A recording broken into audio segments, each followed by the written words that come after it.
Hey everyone, ready for another deep dive. Today, we're going to be looking at the Rams and Saints game from December 1st.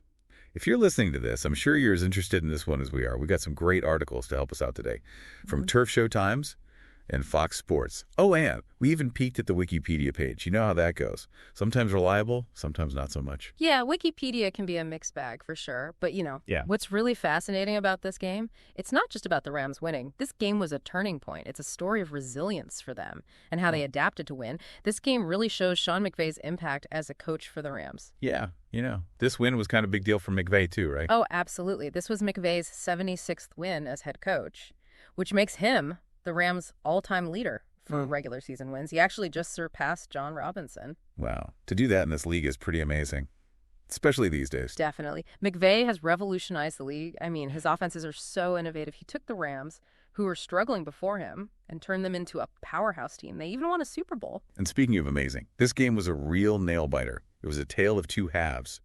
That first half was a defensive slugfest. I almost thought I was watching a different sport. Yeah, it was a real chess match out there. The Saints came in with a really specific game plan. They wanted to stop the Rams' offense.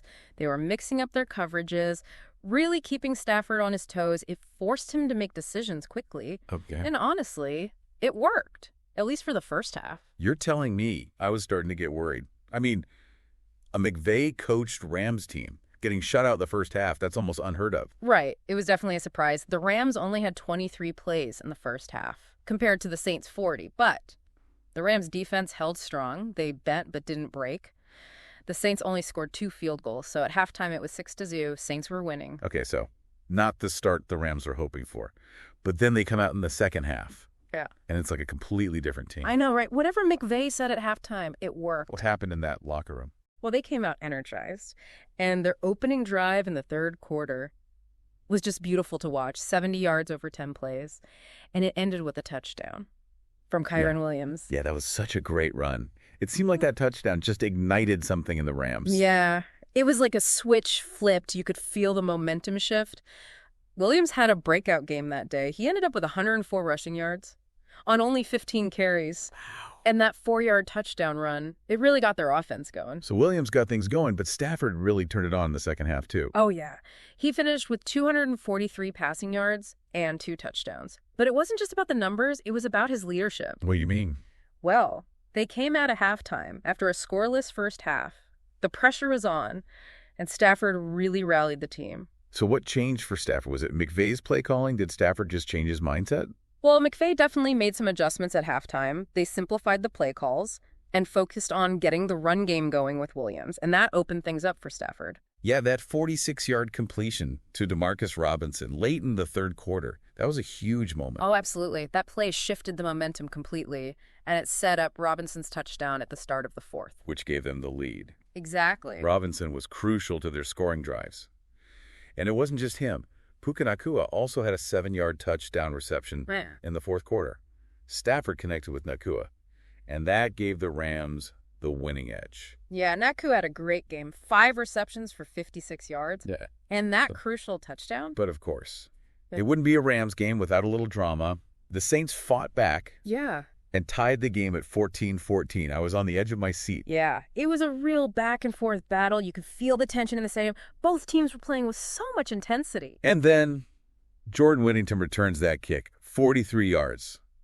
And the momentum swings right back to the Rams. Talk about a game changer. Special teams plays are so important. They can really make a difference in a game. That return by Whittington gave the Rams amazing field position and set them up for that winning touchdown. And then that final defensive stand. The Saints got all the way to the Rams' 9-yard line. I thought they were going to tie it. Yeah, that was a close one. It came down to a 4th down play, and rookie Jared Verse came up huge for the Rams. He put so much pressure on Derek Carr that Carr's pass fell incomplete. It was a clutch play by Verse. He's definitely looking like a strong candidate for Defensive Rookie of the Year. That was a crazy moment. Verse has been so impressive this season. He's a force to be reckoned with, and that final play, it sealed the deal for the Rams. They beat the Saints 21-14, a game that will be remembered for a long time, not just for how exciting it was, but also for what it means for Sean McVay and the Rams franchise. It really felt like more than just a win for the Rams. It was a statement game. It showed their resilience and how they can adapt. And of course, It secured McVay's place in Rams history. Mm. What do you think makes McVay so different from other coaches? What's his secret? Well, that's the million-dollar question, right? I think it's a combination of things. He's got these innovative offensive schemes. He's really good at adapting his game plan. And I think most importantly, he knows how to connect with his players and create a winning culture. You mentioned his offensive schemes. What makes them so unique? Well, they're known for being creative and unpredictable. He uses a ton of different formations and personnel groupings, and he's always using pre-snap motions. He's really good at disguising plays. It often looks like one thing. Then when the ball is snapped, it turns out to be something completely different. So he's like playing 4D chess out there. Yeah, something like that. His offenses are designed to create mismatches and take advantage of weaknesses in the defense. He's not afraid to take risks, which keeps the other team on their toes. We saw that in the second half. McVay made adjustments at halftime, simplified the play calling, focused on the run game. Exactly, and it changed the whole game. That's one of McVay's strengths. He can adapt and make adjustments. He's always analyzing the game, figuring out what's working and what's not, and then he makes changes. And we can't forget how he interacts with his players. He seems to have a really good relationship with them. It feels like more than just a typical coach-player relationship. Oh, yeah, for sure. That's so important. Coaching isn't just about the plays. It's about building relationships, motivating your players, creating the right environment. McVay's really good at that. So McVay's impact on the Rams has been huge. But how does he compare to John Robinson, the coach whose record he just broke? It's an interesting comparison. Robinson coached in a different era. It was a different game back then. Right. Robinson led the Rams to 5 straight NFC West titles and a Super Bowl appearance. Yeah. His teams were known for being tough. They had that ground chuck offense. Exactly. Robinson knew how to build a strong running game. His teams were physical and tough. McVay's style is very different. He's all about that high-flying passing offense. So 2 different eras, 2 different styles, but both incredibly successful. It's really interesting to see how the game has evolved. Speaking of evolving, Stafford had a quiet first half, but then he just exploded in the second. It was like he needed that struggle to really get going. That's a good point. Stafford seems to do well under pressure. He definitely has that clutch gene. He does. He rises to the occasion.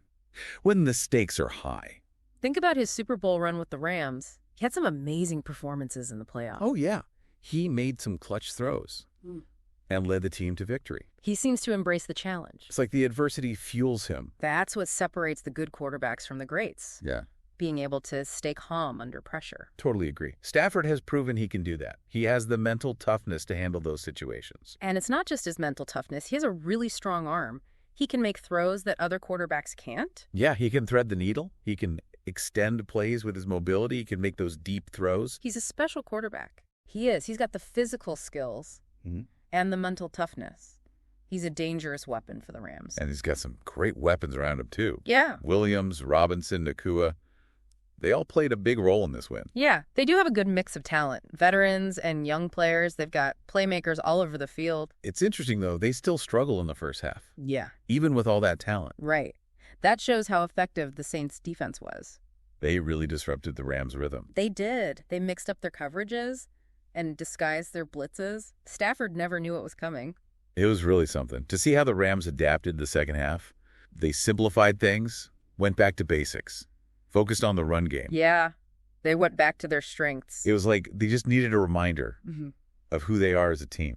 It definitely neutralized the Saints' strategy. Kyren Williams running the ball, opened up the passing game for Stafford. They were able to control the tempo of the game. And you can't forget about special teams. That kick return from Whittington, that was huge. Yeah. Absolutely. Special teams can be so important. They can change the whole momentum of a game. That return gave the Rams great field position. And it set them up for the win. It makes you wonder, if the Saints had stopped that kick return, would the outcome have been different? Maybe. It's hard to say. Every play in football can be a game changer. That's true. Speaking of game changers, Jared Verse. That final defensive stand, the pressure he put on Carr, that was incredible. Verse has been amazing this season. He was a rookie coming into this season. And he's already making a huge impact. He's a real disruptor on that defensive line. So this win was big for the Rams. They're 6-6 now. Their playoff hopes are still alive. The Saints, on the other hand, they're 4-8. It's looking tough for them. This game really had an impact on both teams. For the Rams, it was a must-win. They showed a lot of grit. And they're going to need to keep playing like that if they want to make the playoffs. And for the Saints. Well, they're going to need to win a lot of games and get some help from other teams if they want to make the postseason. So we've talked about the key plays, the coaching decisions, the individual performances. But the big question is, can the Rams keep this up? Can they become a real contender in the NFC? It's hard to say for sure. They've shown they can be a great team. Right. But they need to be consistent. Consistency is key. If they can find a way to play at this level every week, then they have a chance. They could definitely be a force to be reckoned with. Well, only time will tell. It's going to be an exciting finish to the season, that's for sure. The NFL is always unpredictable. That's why we love it. That's right. So there you have it, our deep dive into the Rams versus Saints game. But don't let the conversation end here. Go do some more research. Learn more about Kyren Williams or Jared Verse. Maybe even dive into the history of the Rams and compare McVay to John Robinson. There's always more to discover. So keep diving, and we'll catch you on the next one. Today is your lucky day. Today is the day that our $3 website works for you, paying you directly to your PayPal daily. Imagine $3 ongoing continuous payments to your PayPal account. Imagine falling asleep and waking up to $300 in your PayPal account. How would this make you feel? How could this help you? What bills could you pay? What kind of fun could you have? What does that retirement look like now? All for a one-time payment of $3. This website is DFY done for you, fully built and completely hosted, and never stops collecting payments for you. You have spent $3 on coffee on a regular, but that coffee won't help you create multiple streams of income. Click the link below.